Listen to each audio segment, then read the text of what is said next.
90-day fiancés Julia Trubkina and Brandon Gibbs expecting their first baby together, exclusive. Julia Trubkina and Brandon Gibbs are going to be parents. The 90-day fiancé stars are expecting their first baby together, sharing their pregnancy news exclusively with People. Trubkina, 31, and Gibbs, also 31, are thrilled to step into this new chapter of their lives, telling People it's both exciting and a little surreal. Big news we're expecting, the couple shares. It's both exciting and a little surreal, but we couldn't be more thrilled to step into this new chapter. Thank you all for the love and support. We can't wait to share the journey with you.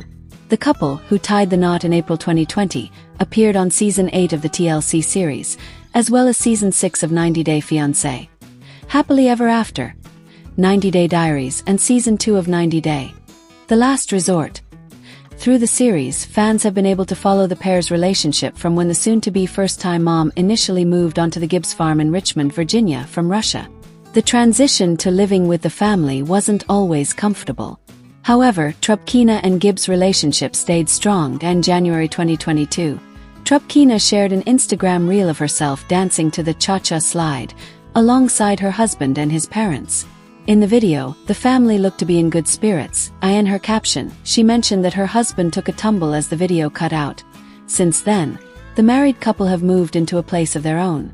Despite any stressors that they've faced since their relationship, Trubkina noted in a 2022 post on Instagram that when they're together, everything will be fine. Natalie is fed up with Gino's antics after her explosive confrontation at the birthday party with Jasmine, who Matt admittedly may be falling for.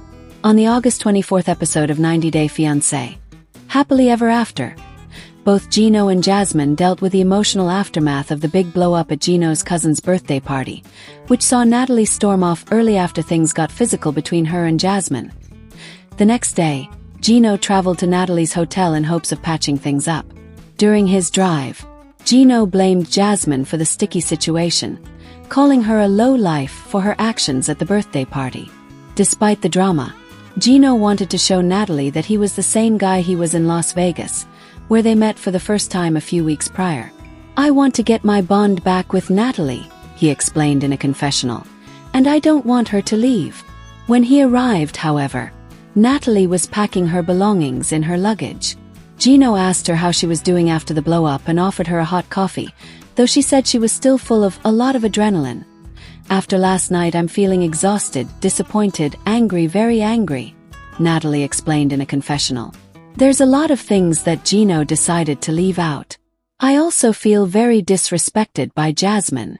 First, she reminded Gino that she never wanted to get in the middle of his marriage with Jasmine.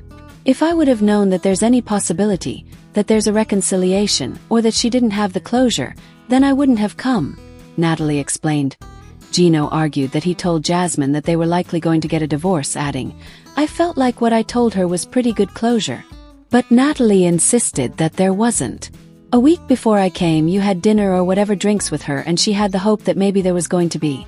Even Matt said that there was possibly a reconciliation," Natalie told Gino, who then resorted to insulting Matt, calling him a low-life as well and mocking him for his height. But Natalie said, "That's besides the point," adding, "I was put into the line of fire, in the middle of something that I wasn't given all the information about. I didn't know all this stuff. That wasn't really fair to me." Gino wanted to explain himself, but Natalie insisted that he did not have to do so. Still, she added, "I wish I would have had all the information and you're not ready. I just want out. I feel like I was used in their silly little toxic drama, which I don't have time for," Natalie said in a confessional.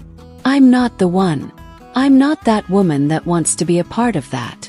Back at the hotel, Natalie quickly took herself and her luggage through the lobby as she headed for the exit, while Gino chased after her and begged, "Don't leave." In a confessional, he suggested Jasmine, his cousin Dana, and Dana's wife Michelle ruined the whole thing.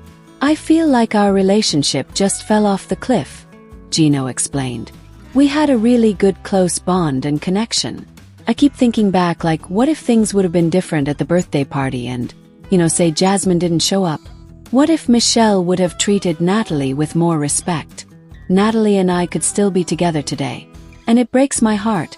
She vented her frustrations to Matt while they worked out at their local gym, telling him she was still in shock and disbelief about what happened. In a confessional, Jasmine admitted that she was extremely embarrassed by her actions from the night prior, but defended her actions, suggesting that she was furious with her estranged husband.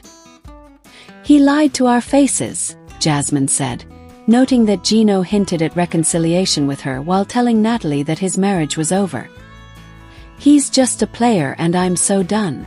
The encounter at the birthday party, Jasmine said, helped her realize that she was blinded by her love for Gino.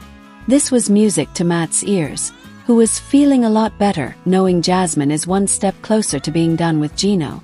But even though Jasmine had come to terms that things are officially done between her and Gino, she was still scared of what comes next. She suggested she may return to Panama now that her marriage to Gino is over. However, Matt suggested that was not the answer to her problems, and offered to help her settle into life in the United States without Gino. "I don't want to see Jasmine go back to Panama. I want to see you're here with me," Matt admitted. "I've been feeling if I want to say love or something for the last couple of months. And when I'm trying to express my feelings with women, it's painful. It kind of gives me heartburn." He continued, "I don't want it to end up destroying our friendship, but I feel like I don't want to waste my time thinking that there might be a possibility me and her could be together if there isn't going to be anything." Finally, Matt broached the topic with Jasmine. "I don't want to be in the friend zone," he explained, later adding, "I would like it if you would consider if you're going to move on from Gino and maybe give me a chance." He continued, "You're my best friend. I don't want to be the first one to pull the trigger on the word, but I want to say that I love you." "I knew it," she said in a confessional. "I could tell by the way he talks to me, treats me, the things he does for me. Like, you only do this kind of stuff for someone that you love. It was never my plan, it was just the way it happened." "I knew it," she said in a confessional. "I could tell by the way he talks to me, treats me, the things he does for me. Like, you only do this kind of stuff for someone that you love. It was never my plan, it was just the way it happened." Though she confirmed to Matt that he was everything I look for in a man, Jasmine was still hesitant. "If I had met you under other circumstances, I will be at this point absolutely madly in love, obsessed with you," she began, but later added, "I want to take things one step at a time because I don't want to hurt anyone still." Matt vowed to be patient and promised he will not disappear on Jasmine. In a confessional, he acknowledged that Jasmine simply is not ready for a relationship because she has a lot on her plate. "Jasmine is completely worth my time and my effort," he explained. "She is a quality woman. I got to be patient. What other choice do I have really? I don't want our destiny, our fate of our relationship, to be on her lips," he says of Shakina's daughter. I don't like Sarper, so I don't want you to marry him, Mama. I mean, it's not fair. Sophie is her daughter, but she's a teenager." Sarper continues as they walk their bags out of his Turkey apartment and head to the airport. "I hope that even if she doesn't like me, Shakina sees that I'm trying to do my best. Because I'm also making a sacrifice.